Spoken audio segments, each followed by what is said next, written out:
بسم اللہ الرحمن الرحیم عن علی قال قال رسول اللہ صلی اللہ علیہ وسلم من احیا سنتا من سنتی امیتت بعدی فقد احبنی ومن احبنی کان معی، رواہ ترمذی۔ حضرت علی مرتضیٰ رضی اللہ عنہ سے روایت ہے کہ رسول اللہ صلی اللہ علیہ وسلم نے فرمایا کہ جس نے میری کوئی سنت زندہ کی جو میرے بعد مردہ ہو گئی تھی تو اس نے مجھ سے محبت کی، اور جس نے مجھ سے محبت کی وہ میرے ساتھ ہوگا۔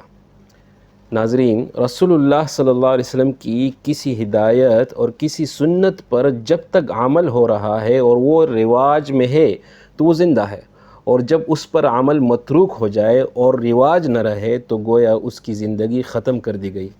اب آپ صلی اللہ علیہ وسلم کا جو وفادار امتی آپ کی اس سنت اور ہدایت کو پھر سے عمل میں لانے اور رواج دینے کی جدوجہد کرے، اس کے لیے اس حدیث میں آپ صلی اللہ علیہ وسلم نے فرمایا کہ اس نے مجھ سے محبت کی اور محبت کا حق ادا کر دیا، اور اب وہ آخرت اور جنت میں میرے ساتھ اور میرا رفیق ہوگا۔